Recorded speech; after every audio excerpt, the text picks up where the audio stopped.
Welcome back if you're a returning subscriber, and if you're new to this channel, please subscribe and hit the notification bell as I will be dropping videos centered around love, relationship, and wholeness.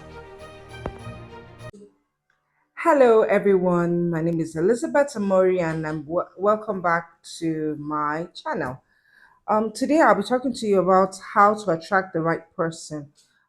Because we find out that there are a lot of people who are waiting, for that Mr. Right or Mrs. Right, but they don't realize that there's a couple of things that probably not making their Mr. Right actually see them. So one of the things that you can do when you want to attract your Mr. and Mrs. Right is first of all is to love yourself. Nothing is more attractive than someone who actually appreciates themselves. There's some people that, you see them, they don't look so, so their appearance is not so, according to the world standard anyway. They don't consider them to be beautiful or handsome, but yes, they have someone that sees them as, wonderful because those people actually love themselves. And when they love themselves, it's kind of just, you know, it just is like a light that is glowing and people just get attracted to that light. It's very attractive to see. So never, ever, ever, put yourself down and expect someone else is going to appreciate you more than you have, placed that price upon yourself. So you need to remember that it's important that you first of all learn to love yourself. Secondly, we all have a history, we all have a story, but it's important that you're not ashamed of where you're coming from. Some people feel, oh, because I'm coming from the slum, I cannot be with someone from a particular, pedigree. Well, maybe um circumstances might not bring you to the might not allow you to cross the path of someone who is in that particular pedigree, yes, but does not necessarily mean that it can never happen. So that means that if you need to just put yourself in a position that, you know what, because all humans are all created by God and all humans are the same, whether you're from one class or a different class or up or down or in the sight of the Almighty, it means that I too must see it in that particular light and believe the best for myself. If I find myself with someone who is, wealthy, fine. If I find myself with someone who is not wealthy, fine. So you should remember that you should just not, if you're from someone who is struggling, do not be ashamed of that. Now, there are two sides to this part of not being ashamed of your past. One of it is that sometimes you might actually be someone who has done a lot of bad stuff, in the past. Let's say you were into a violent life, or you were into promiscuity, and that was a life that you lived before you came into the knowledge of the Messiah. So if you are one of those people, do not allow that particular past haunt you. He says that, he has made us we are new beings in the Messiah, right? In Christ. So therefore, you should ensure that you have that mentality that because I'm a new baby, I'm new, all things are passed away and everything has become new. So I should not allow the past to haunt me and make me feel like I do not deserve the best. So long as you leave the past where it is, allow yourself to, desire what is good for your good. And so that you do not fall into the category of people that will settle for less. And in that, the next point will be that you should always desire and want the best for yourself, because now you know that you're a new person. Now you know that, okay, I have what it takes, I can do all things, I can achieve all things. I should desire the best for myself. I should crave for it. I should want someone who will also be good to me. I should not be quick to say, this is what I can settle for, because that would be a disaster. So the third thing is for you to remember that you should want the best for yourself.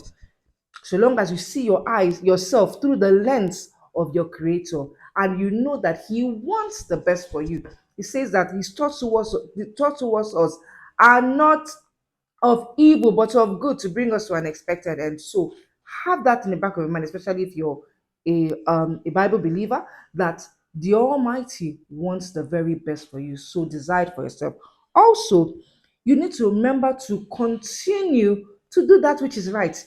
Do not assume that, oh, okay, so for instance, you say, I have I had a past, yes. So because you had a past, you now feel like, I can't get anything good anyway. So you just want to just remain in that past. No, you must work. Some people say, I can't change who I am. This is the way I've always been. It might not be something. It might not be a habit that is so big. But if there are things you need to work on in your life, you just have to work on it because you want to attract the right person to you.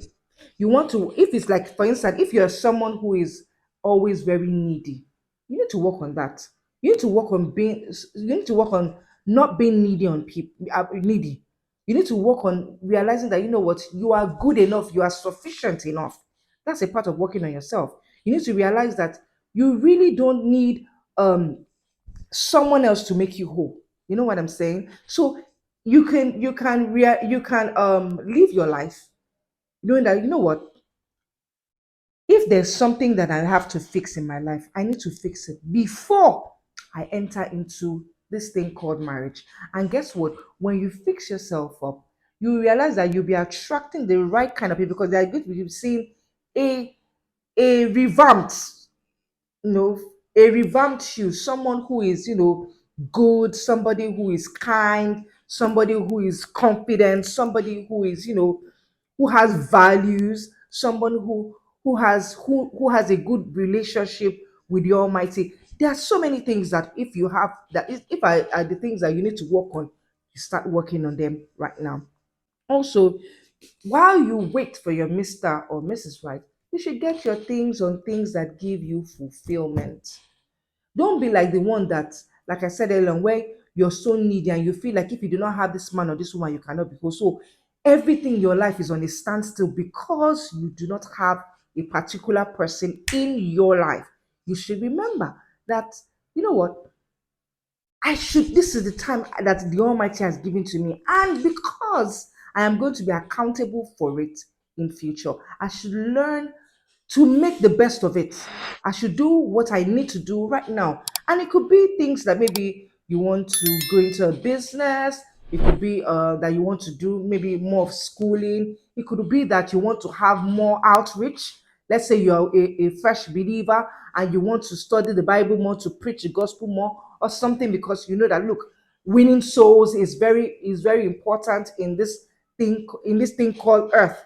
While you're walking through your life, walking through this earth. You know what I mean? So whatever it is that's going to make you have complete fulfillment, you should embark on that journey now. Don't wait, because then guess what? When you're marriage comes with its challenges. Marriage comes with its hurdles. When you have to start thinking about another person. If say you're a man, you have to start thinking about another woman, another person you're going to start feeding, or not a child. When a child comes in, a woman, you're thinking about how you're going to care for them. There's something that is constantly in your mind that you're thinking about because you know it's you are now married. And then if you could not do those things before you're single, it now becomes a challenge. So it's important that you get yourself involved in things that will get you fulfilled. Because guess what? When the right person comes, when they are usually attracted to someone who is sufficient and fulfilled all on by themselves without needing the external to feel fulfilled. Now, in summary of what I'm trying to say is this: if you're single